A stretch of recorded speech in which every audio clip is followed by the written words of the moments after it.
Hey guys, welcome back to Rule the World. Last episode, we confronted the Wither boss, and oh my god, it was a tough fight, but we managed to take him out, and we got another cube, or another star, depending on your texture pack. So now we can use that to summon a Gaia Guardian. But before we do, we need to make sure we're properly tooled up. Now you can see I'm sporting some nice Elementium garb. It's got a nice pink hue to it. And it goes really well, actually, with my black grades and my cutlass that I've made. But what I want to do is I want to go over and see Berym, the blacksmith, and see what he's been doing over at the blacksmith, and see if he's got any ideas for some powerful new weaponry to take on the Gaia Guardian. Right, to start off, though, I want to refill my mana ring, because you guys might remember I used this greater band of mana. It's basically like a battery for mana in Botania, but it's all worn out because I used it to help me fill up the mana pools to get my portal working. So what we're going to do is I'm going to come over to our Botania setup, and oh yeah, this is all working out pretty well with our sparks. And I'm going to plonk it on one of the pools to recharge it, but I've got to set one of the mana pools to give. There we go, sparing mana. So we'll put the ring on top of it, and that should charge it up. Right, there we go. You can see that pool's pretty much depleted, but I'm just going to grab this mana. Oh, yeah, it's only half full, this band of mana, but that's fine because that's still more mana than we're ever going to use. Well, not ever, but thing is, right, there's a whole bunch of things in Botania that use mana, and that mana is sucked from the ring that I carry on my person. But I haven't built any of those things that need mana yet, so, you know, at the moment it's just a pretty ring that I can wear on my finger. All right, so let's check over to the blacksmith and see what's going on over here. Oh, now already I can see there's been some big changes over here. We've got some armor stands, and it looks like our Viroxary's armor has been stacked up here. Looks pretty cool, actually. What would be nice, actually, is to get a few more of these armor stands and make like a whole range of like colorful armor that we can like choose what we wear as we go out. Like kind of like Batman has like loads of different suits, or Iron Man has loads of different types of suits for different occasions. We could have different suits of armor for different battle occasions. Also, there's some chests over here, and oh, there he is. There's Berym. Let's have Berym walk us through some of the changes. Oh, hang on a second. Whoa. Is that a mug of ale? Hang on. Whoa. I don't pay you to be drinking on the job. What's this? You're going to make all of my swords bent because you're drunk and you can't aim the hammer. So we're going to have like wavy swords. Oh, the view. Oh, I'll tell you. Actually, this is one of the best. Oh, he's put the mug down. Well, there's so many things you can do that I didn't realize. Oh, yeah. Oh, actually, I see what you mean. Yeah. Oh, I see what you're admiring. That's not actually me, though. This is me.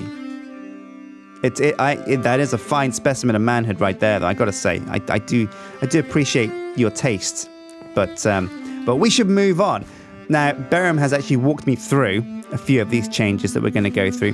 One of those, and that's one of them that he mentioned last episode, is that you can attach a redstone clock to the smeltery here and a lever. And what this will do is a redstone clock will constantly tick over a signal and give it to the smeltery. And that tells this faucet here to pour. There's an ingot cast here. There is a hopper underneath the table, and then a chest next to it. So what that does is, you flick this. Hang on a sec. I think I've got some ore with me. No, I don't actually. Let's check the smeltery, and see what's inside it. So there's some Signalum here, and some Enderium. But what's this? Blazing Pyrotheum tank. So Berym, why have we got blazing Pyrotheum instead of lava? I mean, I thought we had to use lava to smelt stuff. I'll go and... Yes, my lord. It's effectively a supercharge for your smelting. Wow, a supercharge? What does that mean? It's better than lava, or is it just more efficient? Is it easier to get? It must be harder to get, right? I don't know. I'll grab some ore so we can test this stuff out. There's some copper, some aluminium. Oh, some gold. Let's get some of this out of here. In fact, we're probably going to want to move most of this ore over to the blacksmith anyway, so we might get like a courier NPC to take it over there. Harder to get, but quicker to process. Oh, right, so like oh, well, let's test this out, actually. Now, I've got a stack of gold. Well, not quite a stack. I've got 30 gold. Is gold gonna, like, alloy with any of the things that we've already got in here, like Signalum or Enderium? No. Oh, good stuff. Right, so let's chuck it in, see what happens. Oh, yeah, already the speed of this is super quick. It's pretty amazing. So let's see what happens when it goes up. Hang on a sec, where are we getting all this Signalum from? Where's this going in? There we go, 66 ingots of gold. So let's put that to the bottom and see what happens when we use the redstone clock. So Berym, how do you make blazing pyrotheum? Is it like, I guess, is lava like part of the component? Do we use blaze rods or blaze powder? I've put some of the ingredients in the crafting table. Oh, no way. Right. So, there we go. So if we use sulfur, pulverized coal, redstone, and blaze powder, we can get pyrotheum dust. All right, let's drag this out. There we go. Now we've got 8 pyrotheum dust. So what do we do to the dust to make it into liquid pyrotheum? I guess with coal, we can just pulverize the coal in the grindstone. Then you melt that in your smeltery. Wait, so I have to... So I smelt the pyrotheum, and then I take it out and put it in as fuel? I don't understand. Oh, right, okay. So let's just go through this then. So if I put pyrotheum in here, it's smelting up. Oh, it looks like it's going to take a long time though. Well, let's leave that to do that. And while we're doing that, I'll show you what happens when we pull this redstone clock and the gold comes out. So what this does is it turns on the redstone clock like this, and that constantly feeds a signal to the faucet telling it to pour, pour, pour. Now, as soon as gold ingots are created in here, they're put through the hopper, which filters them into the diamond chest. And oh, whoa, oh man, look at that rainbow of ores. There's nothing more beautiful than seeing a nice full chest with a full spectrum of ores. Let's take a look at what we've got in here. Silver ingots, wow, different textures for those. Got some bronze ingots, tin, iron, oh, it's raining. Some copper, alderite, calendrite, armadrine, inolashite. It's a bit of a naughty one. We've got so many ores in here. Oh, and luckily we've got lots of vulcanite. Now, I learned a new trick, actually. You know we were having trouble getting blaze rods. Well, one thing we can do is we can turn vulcanite ingots, I think it is, into blaze rods. So let's see what it's used for. And there we go. There's the recipe. 2 ingots like this. And bam, you create blaze rods. Sweet. And that is so much easier than going to the nether and killing like loads of blazes. So that's a great way of getting blaze rods. Another way, actually, is cinder pearls. If you look on the map, over in this section of desert over here, there's going to be loads... Oh, I wonder what happened there. Oh, right. That's where we first spawned the wither boss. We don't talk about that. That's where you'll find cinder pearls, which are from Thorncraft. And you can turn cinder pearls, which are like a plant, into blaze rods. It's a super cool way. So we've also added a quartz grindstone here. This is like a super deluxe blacksmith now. It's got everything we need. So now we've got a grindstone, which if we need to grind things up, we can just crank the crank and grind that up. Now you can't click this too hard, otherwise it'll explode, but yeah. That way we can just crank this ferrous ore into pulverized ferrous metal. Actually, it's getting a bit dark now and a bit wet. Sorry about this. Do you want to come out of the rain there, Berym? You're getting soaked. Oh, and you... Oh, no, I think your mug's filling up with water. There we go. Save the day. All right. Okay, right. So these are some pretty cool upgrades to the blacksmith, I've got to say. This is looking like a pretty slick operation now. I've got to say, I'm glad I hired you, Berym. You've done an A1 job. Fantastic. But we're about to take on the rudest dude Britannia has to offer. Well, almost the rudest dude. There's a Gaia Guardian 2, but we're taking on the Gaia Guardian 1 first. And I need a kick-ass weapon that can send this guy straight back to hell. Have you got anything that I can use to kick this guy's ass? Something in mind. Oh, what have you cooked up for me today, Berym? What's this? Is he giving me a book? Crossbow. Ooh. Blazing pyrotheum. Whoa. Oh, this looks like a big shopping list. 6 pages. Oh my god. Do I even have all of this stuff? No way. I think probably. Now, what I've done is I've gone through the mines with my hammer, and I've been gathering up some of the diamonds and things that you don't want to see me going through in the episode, just to kind of keep ourselves in stock. Because diamonds are actually quite easy to find once you have a hammer and you go to the right level. So let's see. You will need to choose a name, my lord, fitting for a weapon of supreme destruction. Oh man. Well, let's get onto that. We'll think about that while we're making the weapon. So, blazing pyrotheum. We've got blazing pyrotheum, haven't we? Blaze powder, pulverized coal, redstone dust, and sulfur. Now, I actually smelted that, didn't I? Oh, it's dark, so I'm going to have a sleep.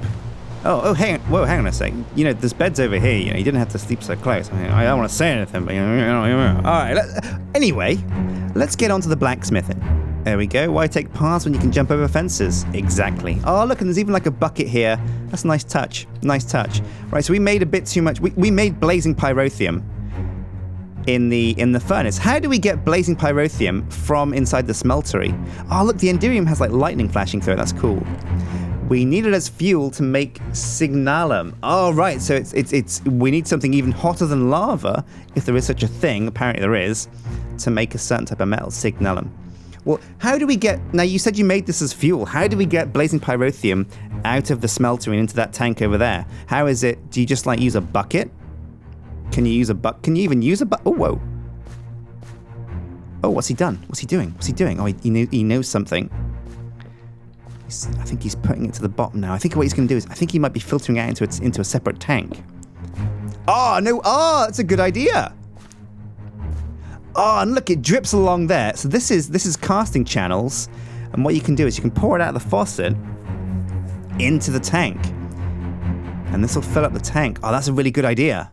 Oh yeah, and I can see the blazing pyrotheum levels going up in that tank. That's really cool. It looks like there's some left in the casting channel though. But we might as well leave this here like this because we're not going to need many blocks. And since we turn all of our ores into ingots... Oh, whoops, we should turn off that clock, haven't we? Have we turned off the clock? There we go. Whoops, that's been on for a while now. But yeah, that's a good way of filling up the tank. That's a good idea. Right, so let's get on to making this crossbow then. So we need blazing pyrotheum. And that is the kind of the powdered stuff, the pulverized pyrotheum, right? So we're going to need coal, pulverized, redstone dust, pulverized redstone, I guess, sulfur, and blaze powder. Now, we know how to make blaze powder. We've got 6 rods here, so we'll just grab some of that. And we know how to make pulverized coal as well. There must be some around here in one of these chests. Berym, why are there fish? Why have you got fish here in a chest? What have you done with that? Do you like fish? Is that a big sushi fan? And chips. Oh, fish and chips. A real English blacksmith. There we go. Right, so we'll pulverize this redstone. I'm going to walk you through the whole process. So can we grind up coal? This should work, right? Grinding up coal. There we go. Right-click the crank. Crank it up. Oh, it's not doing much, is it? Do you have to keep cranking? There we go, pulverized coal. So we'll get like, I think 4 was in the crafting bench before, so that must be what we need. Man, it takes a long time with this crank though. Maybe we could like strap a windmill to this and speed it up or something. There we go, 4 pulverized coal. Right, so now we've got 8 pyrotheum dust, but this is all a bit complicated actually. How do we got blazing pyrotheum? Is it the dust we need? No, we need it as fuel to make signalum. Oh, right, okay. So the only reason it's in this book is because we need it to make signalum, but there's already some signalum in the smeltery. And once liquid, it becomes blazing pyrotheum. Right, so all this makes sense. So signalum is an alloy of copper, silver, and colored redstone block. How do we make colored redstone blocks? Redstone and dye. Oh, that's simple enough. So I guess ink would work, right? Can we use black? Honestly, finally a use for ink sacs, because I have 40,000 ink sacs in the warehouse. So, I mean, we're going to be great. We're going to be set when we want to go to Thorncraft, but oh my god. Oh, I see. You put the redstone blocks around the edge, the ink in the middle, and the paintbrush at the bottom, and that should turn it all into black redstone?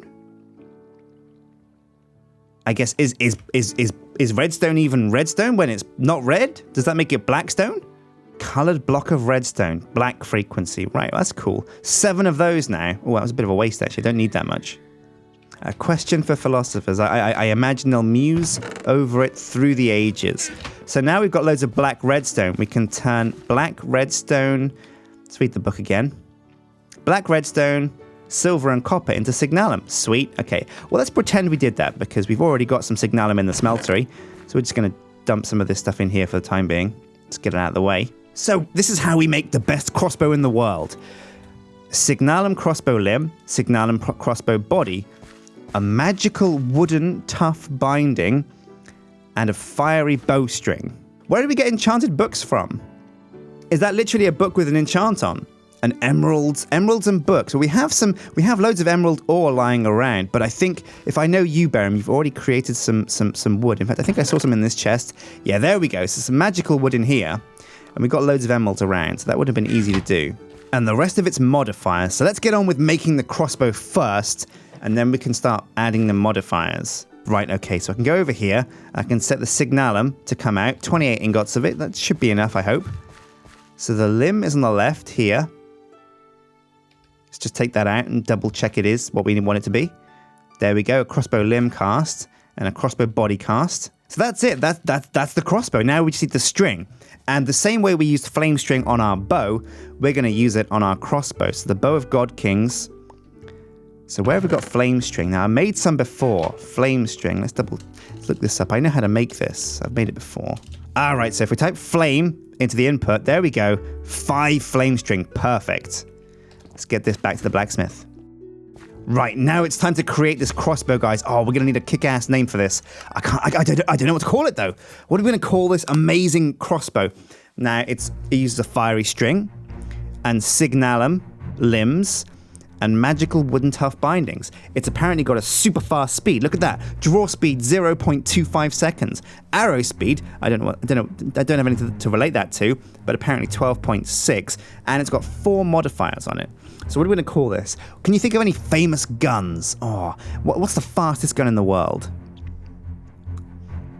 Maybe like a minigun, but we can't call it a minigun because it's a crossbow.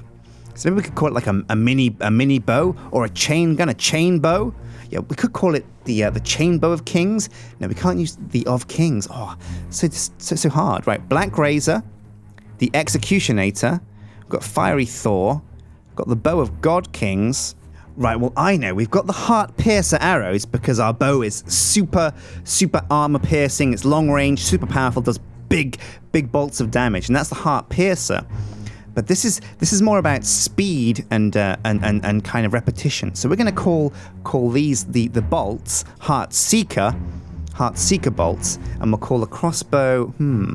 Yeah, I like the idea of. Oh no, it doesn't seek hearts; it seeks heads. So we're going to call this the Headhunter. Yeah, the Headhunter crossbow. Oh yeah, we're going to get so many kills with this thing. Bam! There it is! We've created the Headhunter crossbow. Oh, this thing must be insane. Right, but we're only halfway there, guys. We've got the bow. We need the ammunition now. So let's take a look back in the book and see what we can do with crossbow bolts. Now, there's modifiers, of course. In fact, we might as well make the modifiers for this crossbow as well. So there's a bunch of materials in here for use in making modifiers. Let's take out the diamonds and the apples and the quartz as well. The gold. Oh, there's blocks of quartz there too. Speedy. Oh, and balls of moss. They're going to come in handy, making sure that the bolts regenerate over time. And lapis? I wonder where the lapis is there. Maybe it's just left over. Quartz, my lord, it does nothing for a crossbow. Oh, right, I suppose not. Yeah, it's more about sharpening your blades. Let's put that back then, and the wood too. In fact, we might need the wood for the bolts. Oh, right, so we're going to add it to the ammunition. Right. You'll need a moss, a diamond, an emerald. If you wish fortune, add lapis as well. I don't know if we want fortune, but then again, we might get double drops from things like the Gaia Guardian. That would be really cool.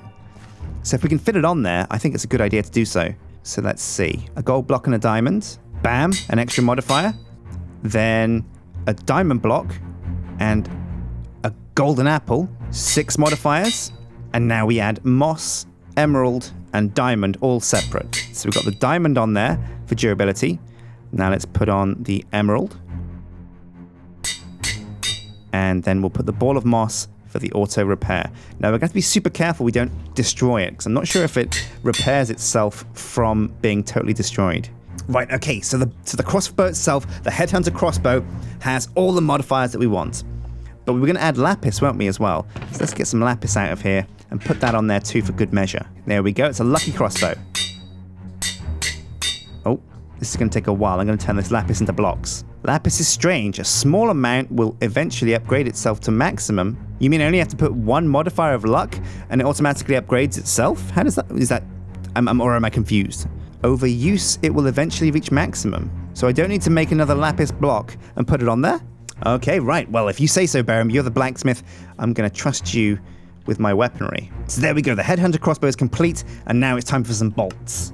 So we use a magical wood core, enderium coating, and green slime fletching. Right, okay. So we've got patterns for, let's see, crossbow limb, crossbow body, shuriken. Make a magical wooden tool rod. Okay, so where's the tool rod? There's a tool rod. Not a tough rod, but a tool rod.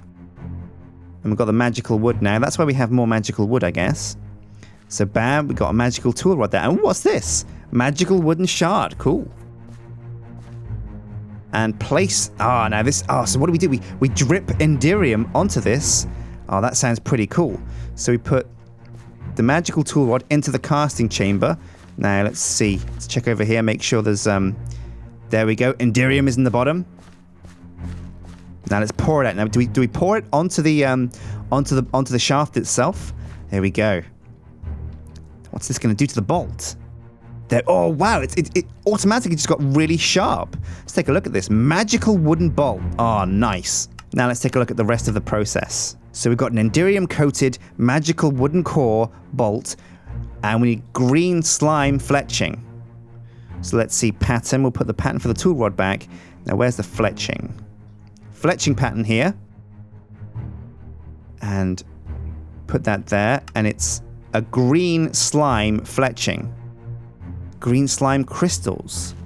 Green slime, dirt, and sand. Now, dirt and sand are easy to get. Slime is not so easy to get, but we found a great way to get slime. What I've been doing is going into the desert, grabbing up cactus, and if you throw cactus, I think, into a specialized mana pool, you can turn it into slime.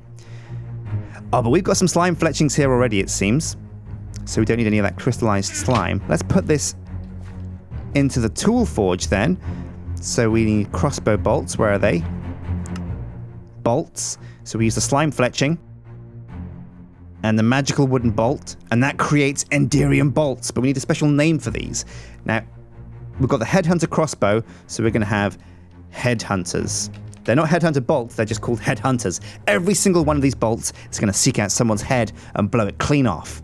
Bam. 88 of those. There we go. Now we need to add modifiers to this to make it super awesome as well. And again, that's a block of diamond and a golden apple. The same ones we've done before, but we add quartz and moss. Now moss, when you put it on a stack of bolts, moss is great because what it does is... block of gold and a diamond. What it does is it replenishes the amount of bolts you have. So if you have 88 bolts, and then we go down to like 22, if we have moss on there as a modifier, they'll automatically regen. And the more moss we put on, the quicker the regen. Now, if this thing shoots super fast, we're going to want lots and lots of moss on there, so we regen it really, really quickly. So two moss, Berym recommends, and we're going to go with his recommendation. There's one modifier slot opened, a golden apple, and a diamond block. Oh no, we've got enough diamonds for another diamond ore. Here we go, 7 of this. And now let's add this to our crossbow bolts. Now we're going to add 2 moss to give it auto repair. Auto repair 1, auto repair 2, and now we're going to go balls to the wall with quartz. Let's get out all of these blocks of quartz and just chuck them onto the bolts. Here we go, sharpness. Oh, these things are going to sting like a razor blade. Oh man, yeah, look at the attack damage. 18. You may need some single pieces when you get close to the cap for a modifier. Oh, that's right, yeah, because blocks fill up a load at once. You've got 32 of 48 there. Bam. And now suddenly it's gone up to 36. So it does 4 at a time, which means we should actually be bang on the money. There we go. 48 of 48. And it does 18 attack damage now. Modifiers remaining 2. So that means we can add even more to go up to 19 attack damage. Oh, wow. Well, let's just stock this up with sharpness then and just go crazy. Bam. There we go. 23 attack damage. Now let's see if I need to add... Nope, we're maxed out. 144 of 144. Accuracy 100%. Weight 10.03. Break chance 0.85%. That's super low. Holy crap sticks. 23 attack damage. Let's give this baby a spin. Oh, it looks like we found Tron. We found Tron. Let's kill him. An energy ghost. All right, let's take him out. Oh my god. Every shot does 14 damage. To that thing. Oh, and they're so quick. They are so quick. This is crazy. Enderman. Oh. What's this? Oh, harpies. No sweat. This thing is crazy. Oh my god. The damage that this thing puts out. But not just that. The speed as well. We've got a super... Oh. Fallen Knight, no sweat. I just one-shot him. That's crazy. He was in full armor as well. Oh, what's this? On a horse? I'll kill your horse, then I'll kill you. Oh man, this crossbow is crazy. Oh, Berym, thank you so much. This thing is going to make such short work of the Gaia Guardian. Now, I was tempted to actually invest... Oh, there's some cinder pearls. Just grab those up because they'll make some great blaze powder there. Free blaze powder. I was tempted to delve into botanical brewery and botanical enchantments to enchant up my Elementium armor for the fight with the Gaia Guardian, and I might still need to because he will do a lot of damage. I can take him down quick, but I don't want to get one shot by him because I need to be able to shoot my bow to actually kill him. So I'm not sure. I might delve into botanical alchemy and enchants for when this bow fails me, and maybe I'll run out of bolts. You know, it never hurts to have a fail-safe plan. But until next time, guys, thanks for watching Rule the World. I've been Shin, so hit like and favorite and subscribe, and I'll see you next time for some more crazy Rule the World action. Take care.